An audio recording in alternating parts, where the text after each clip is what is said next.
salaamaaleykum suñu mbokk internet yi ñu ngi leen di dalalaat ci seen émission autour d'un café tey seen émission autour d'un café ñu ngi dalal un leader un sénégalais nekkoon ci bitim réew ñibbi ci Sénégal pour bokk ci ñiy tabax Sénégal muy monsieur Bouna Kanté monsieur Bouna Kanté moom leader politique la ci commune Fann Amitié monsieur Bouna Kanté aussi moom mooy secrétaire général bu compagnie générale immobilière du Sahel mi nga xamante ne mi ngi bànqaasoo ci CDC di caisse de dépôt et de consignation monsieur Kanté ñu ngi lay nuyu.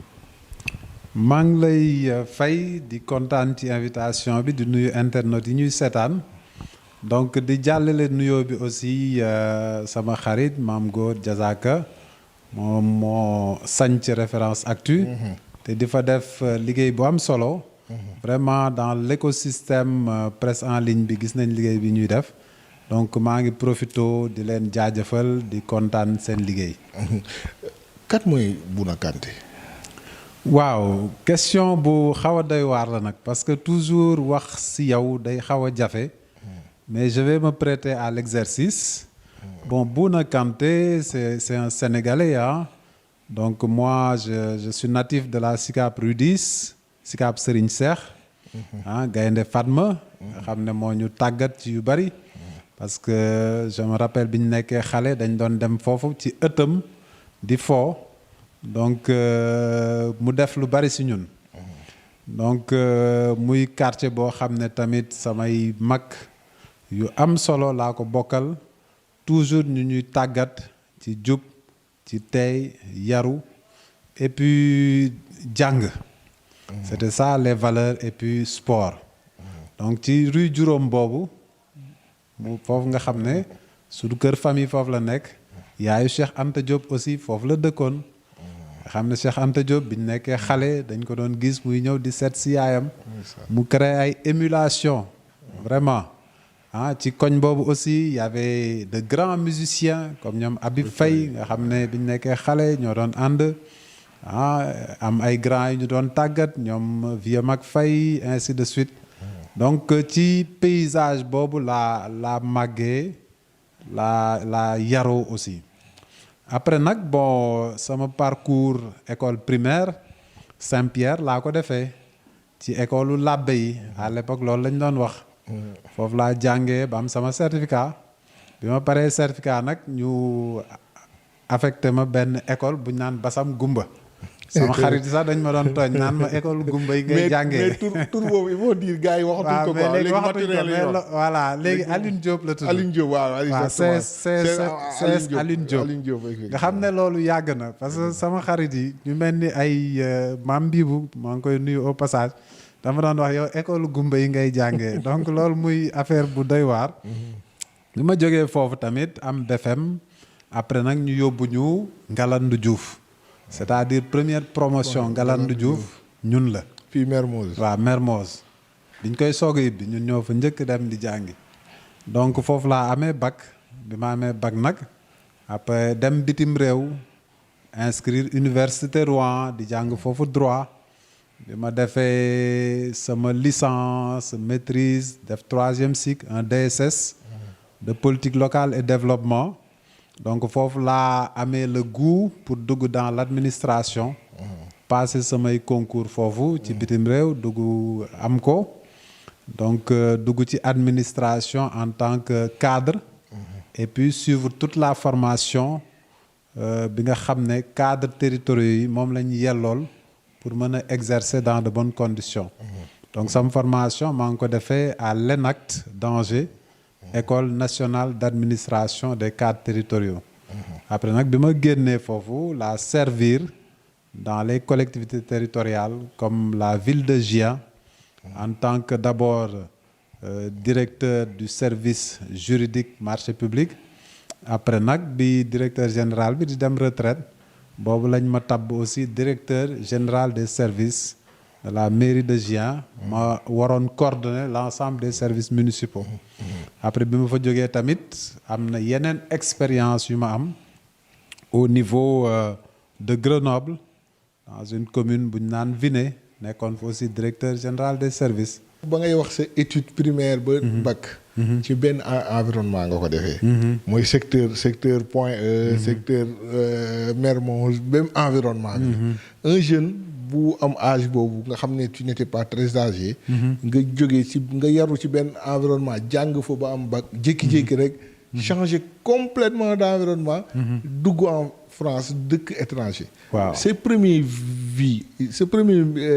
jours. en France noo ko dundee. non c'était difficile. Déjà bon il y avait un choc thermique. sedd bu metti lañ fa fekk. parce que temps yii bi université di ibbi ay septembre octobre la woon xam nga période yooyu. day correspondre ak automne yooyu ñuy war a waaj a dugg hiver. donc ñu tombe fa ak sedd bu metti am na samay collègues sax.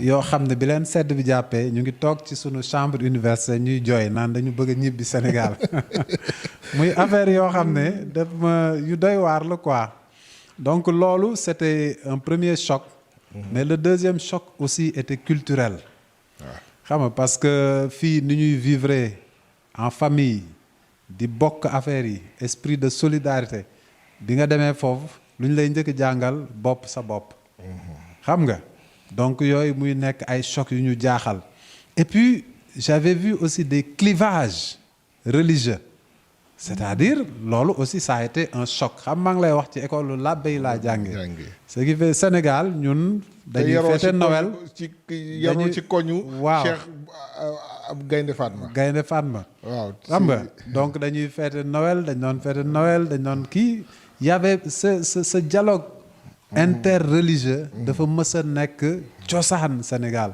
soo demee fële ñu naan ñii ay musulmans la ñii ay kii donc loolu ça a été un choc pour moi également donc yooyu mooy les premiers chocs yoo xam ne bi ma ñëwee j'ai vu une grande différence entre li ma doon dund Sénégal ak li ma fekk foofu mais en France defoo fa jàng rek ak liggéey parce que football nga fa nekk nga fa entraîneur. nekk fa président de club. nekk fa it président association sénégalais ak association africain yi. nan nga mun a allier yooyu parce que bëri na de te yombul benn yombu ci. waaw xam nga affaire bi aussi bon bi ma nekkee Ngalandou Diouf aussi man dama jiite woon kuréel bi nga xam ne ñoo doon diriger presque grève yi man la vie associative dama mës a neex.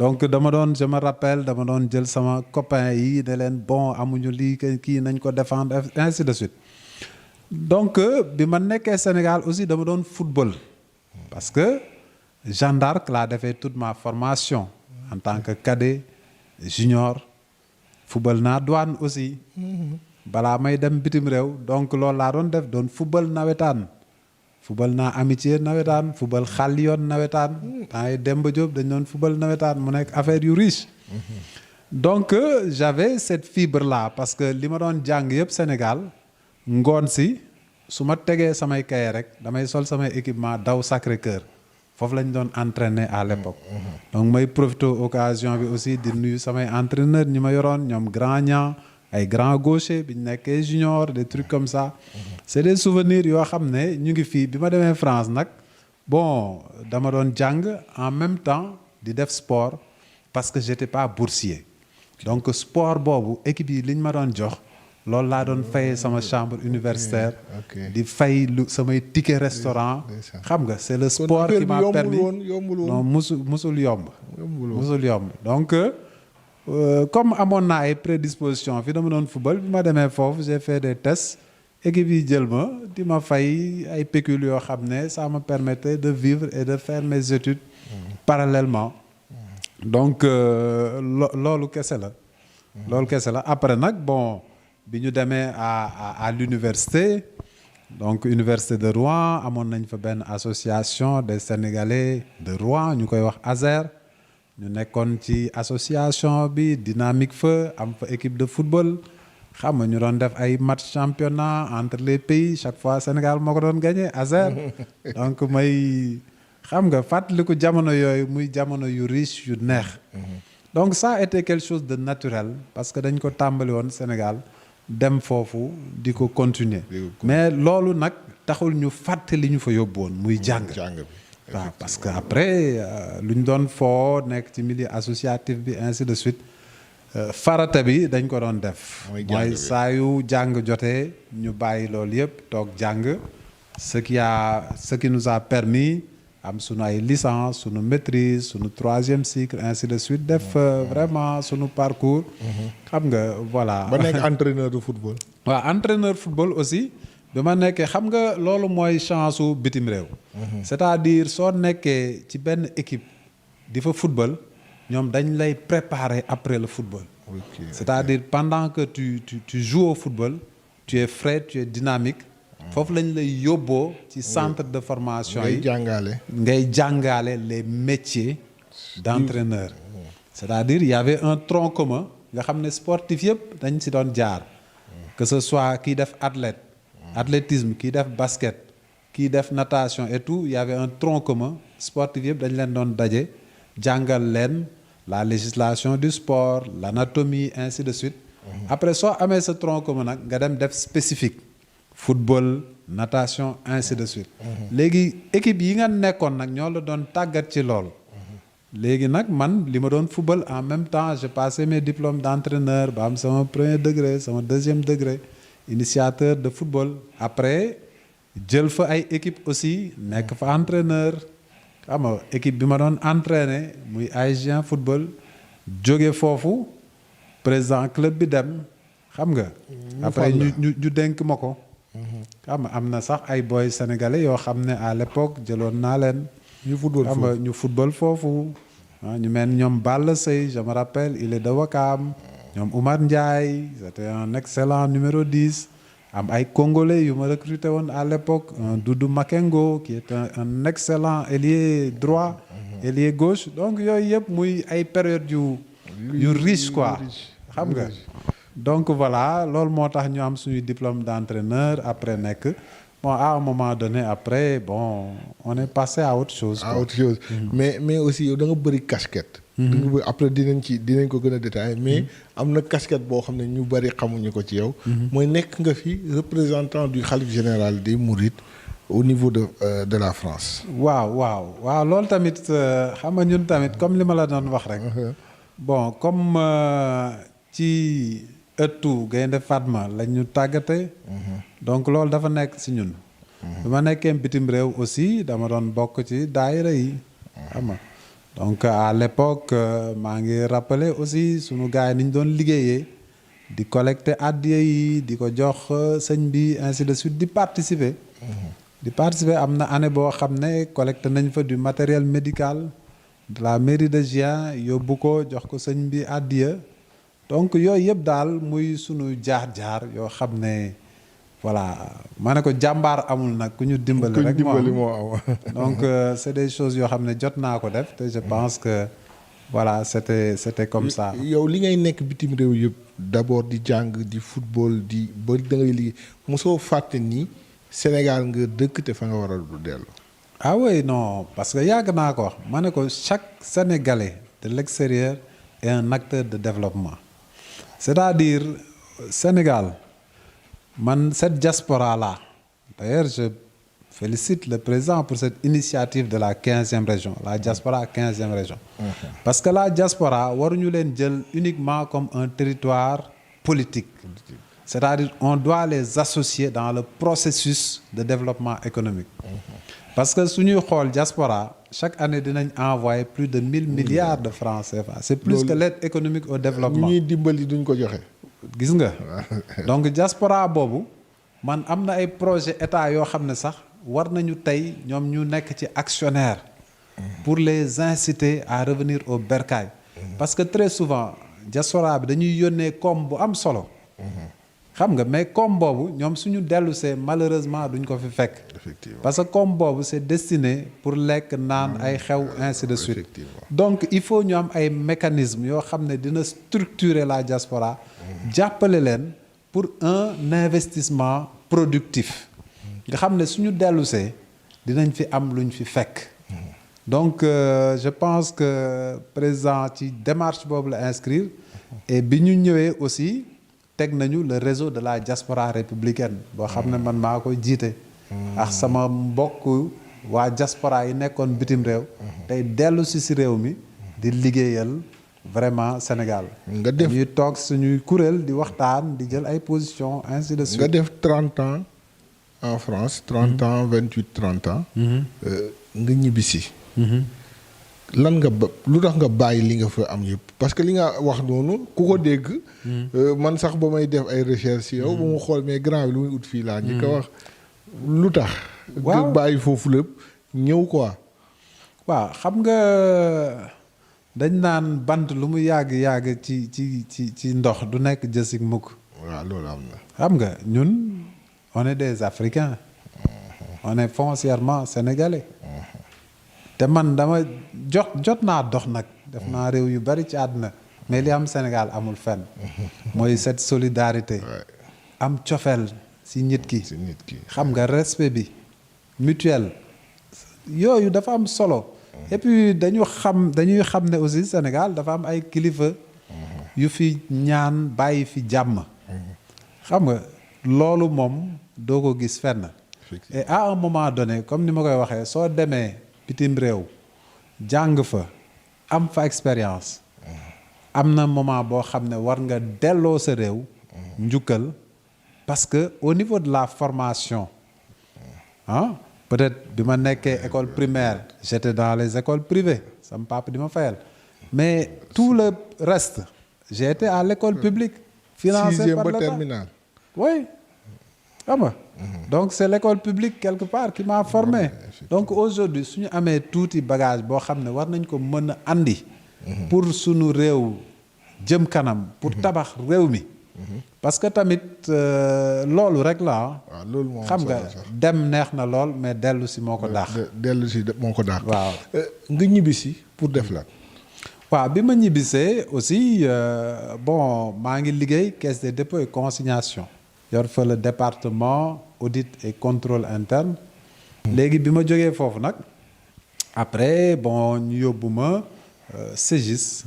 waaw parce que dañ fa waroon am poste secrétaire général donc foofu laa nekk di fa liggéey en tant que secrétaire général de la CGIS, c'est la compagnie générale immobilière du Sahel. mais compagnie générale immobilière du Sahel boobu. lan mooy ay objectif am lan la war a def pour yombal dëkkuwaay sénégalais yi nga yaakaar. parce que propriété gars yi dañ dem ba génnee ko seen xel. te yooyu war na faciliter sénégalais yi ñu jot ci. waaw loolu ay question yu am solo ngay poser actuellement. parce que bu njëkk bi sooy xool suñu pap yi. niñ doon def ba am kër. c'était la location vente. ay HLM dañ doon tabax fii. jox leen ñuy fay ndànk-ndànk ay 30 000 ba am kër. léegi loolu dafa commencer rare Sénégal. la location vente. c'est-à-dire soo amul xaalis xobet doo mën a am kër. donc si on veut que les primo-accédants wala xale yi mën a am kër donc je pense que programme boobu il faut que ñu yeesalaat ko tout ce qui est location vente permettre aux revenus intermédiaires voire modestes de pouvoir un jour être propriétaire. te loolu yëpp CDC mi ngi ciy dox. CGIS mi ngi ciy dox pour vraiment ñu commencer yeesalaat tout ce qui est location vente. parce que sooy xool Dakar am fi kër léegi lu jafe la. et puis il y a même plus de terrain disponible. donc tout l'enjeu est d'éviter l'étalement urbain.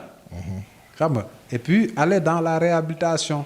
ok mais si seen viabilisation parce que dañu gis gars yi bu ñuy viabiliser dañuy ñëw xëcc courant xëcc ndox mais après mu amaat quelques 10 ans ñu am problème ndox problème assainissement yooyu est-ce que jël ngeen ko en compte si seen viabilisation parce que da ngeen bëgg indi lu bees. pour faciliter Sénégalais nit bu ñëwee nga def ko location vente parce que gis nañ ko Kër Massar benn entreprise boo xam ne état moo ko moom bu jaay foofu pour ne pas citer le nom. mais gis nañ ren même pas 10 ans seen kër yi ndox bi nangu na ko. effectivement donc xam nga léegi normes yi pour construire. je pense que il faut nga ñu gën a yaatal par exemple dimensionnement des canalisations et cetera.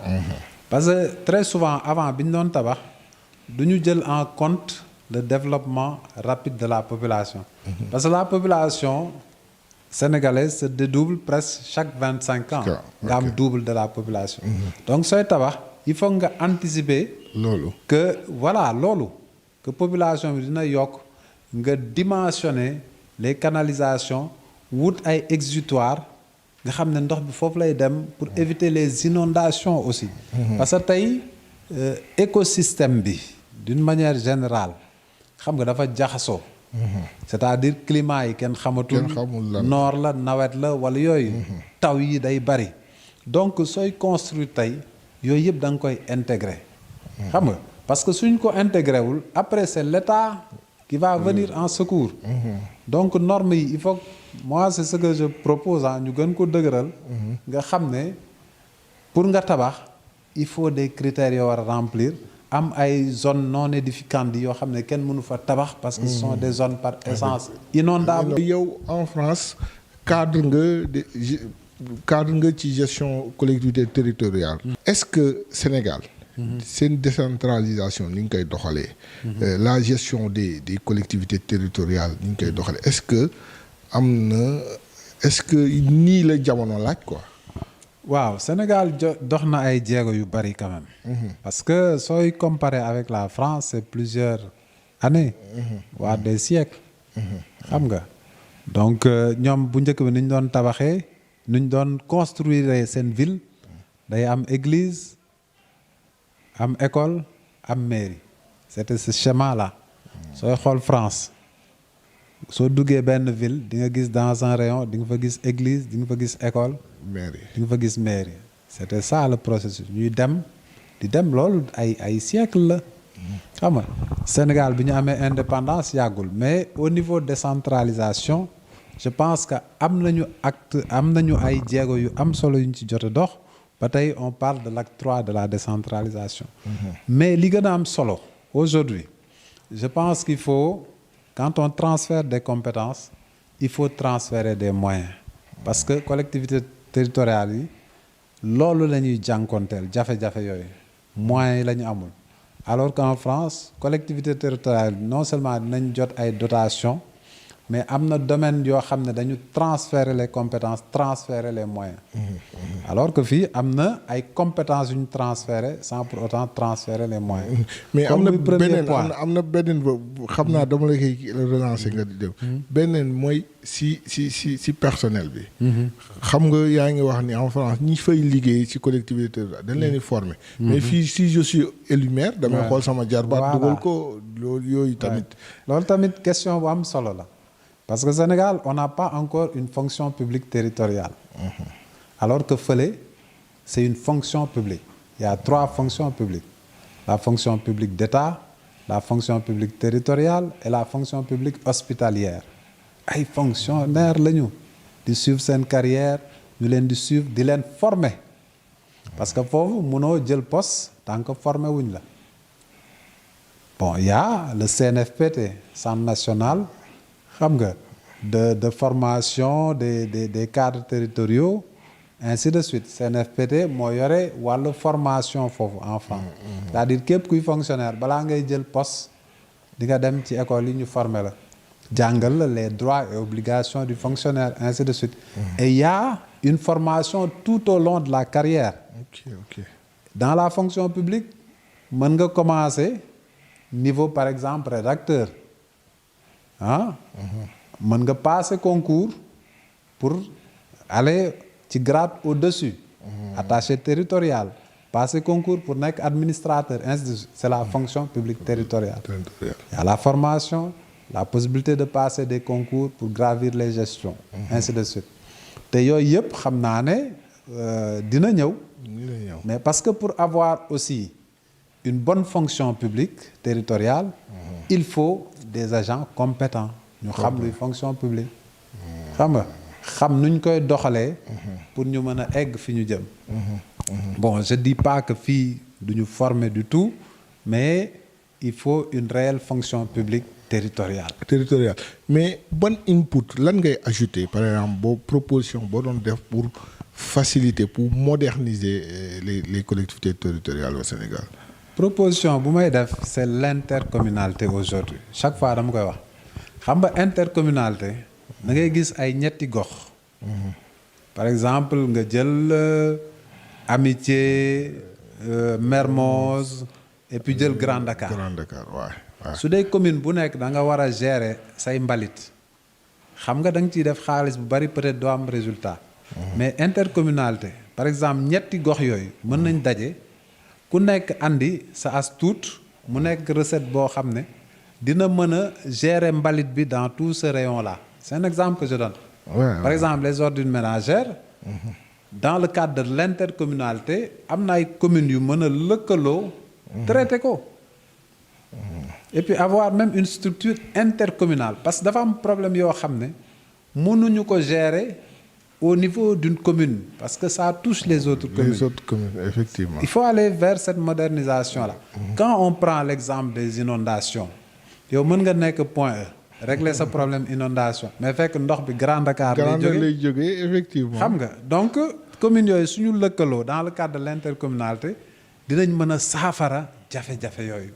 donc je pense que loolu il faut que ñu dem ci et puis ça permet aussi d'économiser beaucoup de ressources. mais voilà. Intercommunalité muy am période boo xamante ne ñu ngi proposer suppression des villes. waaw yow je dirais pas expert ne xam nga collectivité territoriale. nan nga gisee loolu. suppression des villes c'est un vieux débat. c'est-à-dire aujourd'hui pourquoi ñu am ville de Dakar am ville de Rufisque ainsi de suite et les autres amul parce que Sénégal da ngay xool historique bi. xam nga avant amoon na ay régions amoon na ay communautés rurales et cetera parce que aider ak tout ce qui est urbain. c'est-à-dire tout ce qui est urbain da ngay jël Dakar soo génnee Dakar ñu ne on est dans des zones rurales. déjà il y a une disparité. entre les villes et les zones rurales. donc ñu war a corriger yooyu yëpp ces disparités là. c'est-à-dire aujourd'hui un Sénégalais qui est par exemple en zone rurale peut-être bénéficie de moins d'avantages que quelqu'un qui est en zone urbaine. ah bon. Oui parce que zone urbaine soo fa nekkee di nga am ay dotations di nga am ay infrastructures di nga am ay kii. ñoo xam ne ñële amuñu ko.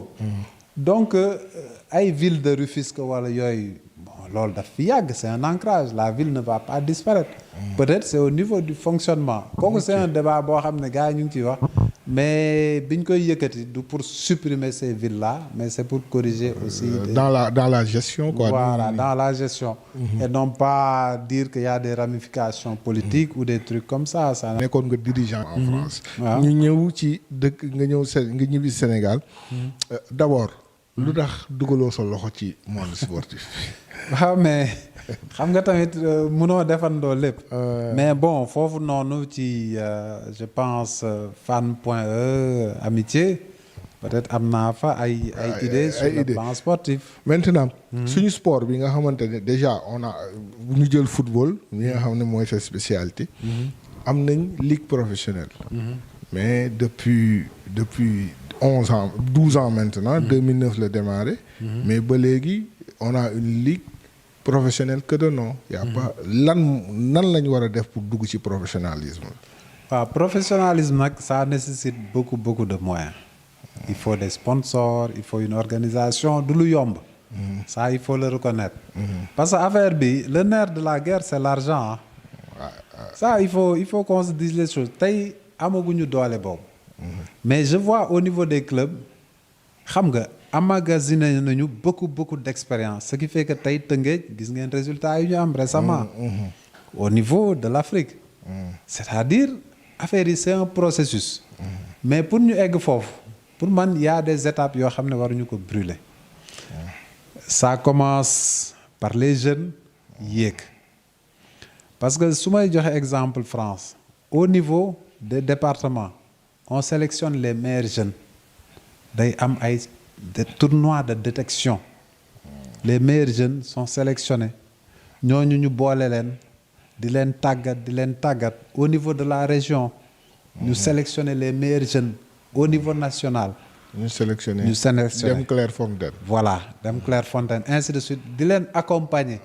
parce que football du lu ñuy décréter te dafa am ce qu'on appelle l'âge d'or du footballeur c'est-à-dire soo amee 13 ans am na ay connaissances yoo xam ne kenn mënatu ko defati ci yow parce que xale soo bëggee mu nekk un bon technicien il faut nga jël ko à partir de 6 ans jusqu'à 13 ans loolu la ñuy wax l'âge d'or du footballeur 13 ans soo ko dépassé technique bi mu war a am du ko am. du ko amati. parce que yoo xam ne da nga koy jàng très tôt. bokkul ak basket nga xam ne mën nga am 20 ans. 20 ans commencé sànni panier mën ko. voilà. football loolu mooy spécificité am. ok. donc ces jeunes là il faut les prendre trop tôt. organiser leen. di def ay détection. est-ce que nekkul parce que amuñu benn politique globale politique sportive globale. est-ce que nekkul loolu moo tax xam nga loolu may wax ni ci politique globale la war a nekk. c'est-à-dire au niveau de toute l'étendue du pays. C'est-à-dire aujourd'hui war nañu xool dans toutes les régions ñu am fa des centres de formation pour les jeunes. xam nga chaque région on a 14 région bu nekk nañ fa def centre de formation et les meilleurs ñu leen di jël yéegal leen au niveau ba yóbbu leen au niveau national ce qui fait qu'on aura un vivier qui ce réservoir va alimenter l'équipe nationale parfois duñ dem sax duñu soxla sax xam nga di dem bitim réew te léegi nag loolu nag pour ñu alimenter ko pour xale yi mën a am aussi ay rencontres yu am solo c'est au niveau du championnat ça va relever le niveau du championnat ça va permettre aussi xam nga ñu am une équipe nationale boo xam ne fu mu taxaw dinañ ko gën ràññee parce que tey malheureusement on a de bons joueurs mais qui sont peut-être formés ici mais entretien bi bitim réew la bitim réew lay nekk donc duñ ci jëriñoo lu dul équipe nationale kese suñu club bi ku ci dem à part Tëngéej ci ren voilà GIA moo mujj yoon dem voilà phase de poule voilà Jaraaf aussi gis naa ñu ngi def ay progrès non suñu club boobu club bu mag la nag waaw Jaraaf mais c'est ça xam nga loolu la c'est-à-dire il y a un long processus avant même dirigeants yi peut-être am na lu leen doon manqué pour préparer match yi au niveau de l'Afrique suñu demee ñu dóor ñu xam nga ñu yàgg di dem soo gisee équipe nationale jeunes yi dañuy dem finale ainsi de suite xam nga loolu ça montre que il y a un travail qui a été fait à la base et ça commence à poser vraiment mais travail boobu noonu ce sont les nouvelles équipes ñoo ko def ba gis nga léegi GIA kenn di waxatu ko les équipes traditionnelles Jaraaf Casa peut-être Douane ñooy résister un peu mais yeneen yëpp disparaître oui dëgg la affaire bi industrie la il faut moderniser les choses c'est-à-dire am ay centres de formation comme ni ma la parce que man bi ma nekkee GIA on avait vraiment toutes les catégories xale yi 6 ans lañ leen di jël les 6 8 ans 12 ans ainsi de suite les pupilles les benjamins voilà cadets yi junior et puis dañ doon am championnat damay gis le samedi parents yi ñëw andi xale yi ñu dóor ay 6 ans di football foofu ngay amee expérience foofu ngay amee technique xam nga et puis loolu ça permet aussi de lutter contre l'oisiveté parce que balaa ngay football samedi le mercredi xale yi dañuy dem entraînement suñu defee seen devoir ba pare ñëw au niveau communal ñu gérer leen ñu def seen entraînement et tout ñibbi samedi on les occupe tu vois donc yooyu yëpp war nañ ko xoolaat même au niveau des communes tey war nañu jël ay éducateurs wut ay structures sportives jël éducateurs yooyu vraiment ñuy tàggat suñu xale yi moo gën ñu bàyyi leen ci mbedd mi. et non seulement dinañ leen mën a gérer dinañ am benn savoir-faire et puis ëllëg si biir mën na jëriñ seen waajur mën na jëriñ réew mi. yaa ngi au niveau de Fann Amitié. point foofu ngay militer. nga ñu gis ne yaa ngi ànd ak le ministre Abdou Karim Fofana. lan mooy seen ambition foofu. waaw donc maa ngi profité ci occasion bi aussi pour nuyu le ministre Abdou Karim Fofana donc c'est très simple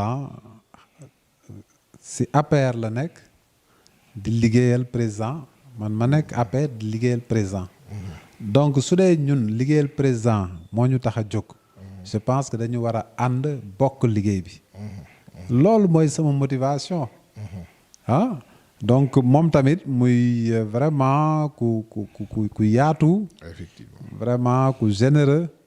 Et puis bi ma ñëwee aussi vraiment intégration bi ça s'est bien passé ah ñuy échanger ci ay sujets yu bari nañu gisee commune bi ak vraiment yéene yiñ fa am ah pour que vraiment la population soit au cœur de nos décisions. C'est-à-dire naka la ñu mën a def pour améliorer le bien-être de la population de Fann Point E Amitié. loolu moo ñu yitteel. est-ce que déjà local yi kenn xamaguñu date bi. est-ce que yéen votre groupe là. vous am ngeen ambition wu jëli la mairie parce que ki koy yore nekkul si yéen ah. mi ngi bokkoon taxawu Dakar. mu kii leen kii bu metti ak ñoom docteur Malick Diop. est-ce que vous êtes prêt à aller. gagné ko ci élection yi di ñëw est-ce que yéen jàpp ngeen ni mun ngeen ko gagné sax yéen. mais ñun loolu moo tax ñuy liggéey gagné ko. parce que oui c'est notre objectif. c'est notre objectif moo tax maa ngi lancé waat un appel d'unité. à l'ensemble des leaders. yéen nag waa APR loolu moo leen yàq. foo ñu dem rek. ku ñu waxal da naan non dañu war a unir ko c'est-à-dire vous n'êtes pas unis. non loolu ay appel yu may lancé la rek. parce que tey li leer ba leer mooy. soo amul unité le maire sortant là pour ñu gagner ko dina jafe. il faut qu'on se dise les choses. Effectivement. Donc kooku yàgg na politique xam na politique. te am na aujourd'hui tous les ingrédients sont réunis pour ñu mën a jël mairie bi. parce que ñu ngi ci liggéey. pas plus tard que dimanche dernier ñu ngi woon ci terrain bi di liggéey ainsi de suite Covid bi sax moo xaw a wàññi suñuy activité. Effectivement. On a organisé le forum du citoyen c'est-à-dire même le programme politique bi ñu nar a teg c'est-à-dire day jóge ci population bi. On a mis en place des commissions xam nga commission des cultes commission xam nga cadre de vie commission scolarité études ainsi de suite. commission bu nekk nga réfléchir sur des thèmes xel li jox ñu ay idées donc xam nga programme bi foofu lañ koy baser c'est-à-dire ça va partir de la population ñu xool ni ñu gisee seen commune. et à partir de là on va bâtir le programme comme ça ñoom dañ ci gis seen bopp. mais loolu liggéey boobu noonu ngeen wax am na koo xam ne seen mouvance la bokk nekkoon ancien maire est-ce que yéen a ngi liggéey ak moom ci loolu. muy docteur Malick Diop. waaw mais affaire bi. xam nga kuy xool ci président Macky Sall doo juum tey c'est l'ouverture. maa ngi ko doon wax le président Macky Sall vraiment il prône l'ouverture et c'est un homme de synthèse. donc nañu ibbi affaires yi yaatal affaires yi di waxtaan suñu biir di trouver les meilleures solutions su dee ñun la mouvance présidentielle moo ñu tax a jóg. je pense que warul am benn problème suñu biir que ñu mën ànd liggéey. jël mairie bi parce que l'objectif c'est ça. c'est de ngeen jël mairie bi. oui. ñu jeexal te waxuñu ci Covid bi. ak xam nga Covid bi dafa ñëw dafa jebbiwaat. amaat doole. mais dañu gis. dañu gis malgré que mort yaa ngi am malgré que cas yaa ngi ëpp. malgré restriction yi état teg. on a vu des citoyens sénégalais de Dakar à Thiès en passant par Mbour. ñu génn ci mbedd bi di bañ dëggal loolu. waaw man loolu nag vraiment lu ma metti la. parce que président du jël ay mesures comme ça par simple plaisir. parce que il travaille avec des professionnels de santé. ñu koy jox ay orientation di ko jox ay information. Effectivement. parce que président bi mbas bi ñëwee ba tey dugg Sénégal le 2 mars 2020. gis nga série de mesures yi mu teg au niveau des ménages au niveau des entreprises au niveau de la diaspora entreprises yi def na fa ay jéego yu bari xam nga dette intérieure bi mu nekk ay à peu près 300 milliards mu lijjanti ko pour permettre aux entreprises d'avoir de la liquidité ñiy jàkkoonteeg problème de loyer am na ay moment yoo xam ne dañ ko defoon benn trêve ainsi de suite ménages yi xoola jéego yu mu si def yëpp pour électricité bi ndox bi ainsi de suite distribution des kits alimentaires yooyu yëpp ay affaires yu am solo la. diaspora bi ñu doon wax léegi mu jël aussi alal bu am solo jox leen ko. mais Covid bi ñu def ay prévisions de croissance de plus de 6,8%. Covid bi ñëw jaxase lool yëpp ñu naan récession économique heureusement que sunu hivernage bu baax bi moo ñu dimbale. mais loolu état tamit ci agriculture bi de 40 milliards dem nañ ba 60 milliards. effectivement loolu moo tax tey ñu am agriculture bu mucc ayib ba tey on a une abondance ba tey ñu sañ a wax sunu taux de croissance dina positif peut-être 2,5 ainsi de suite ainsi de suite. li ñuy cërale woon ci waxtu. dafa mel ni jeex na. waaye dañ lay bàyyi gasaat di sa kàddu gu mujj. waaw donc maa ngi lay remercier vraiment ci émission bi muy émission bu am solo. parce que di ngeen ñu bàyyi ñu wax sunu xalaat loolu ma koy rafetlu.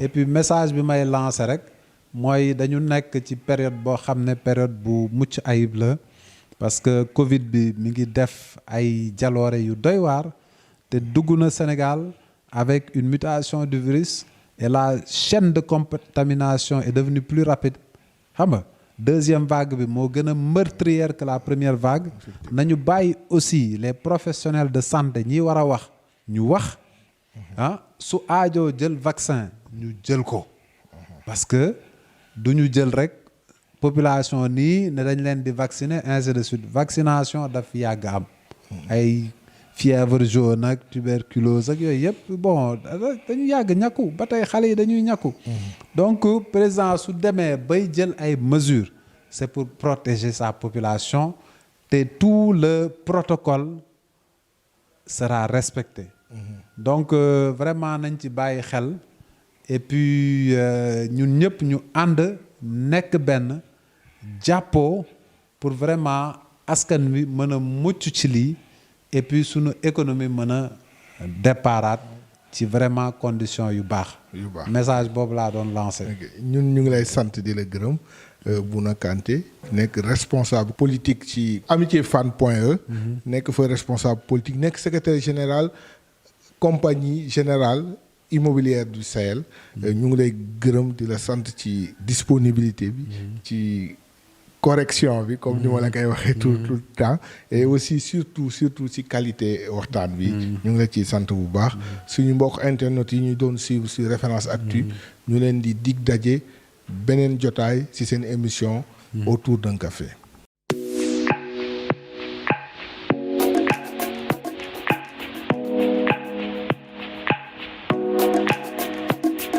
Thank you.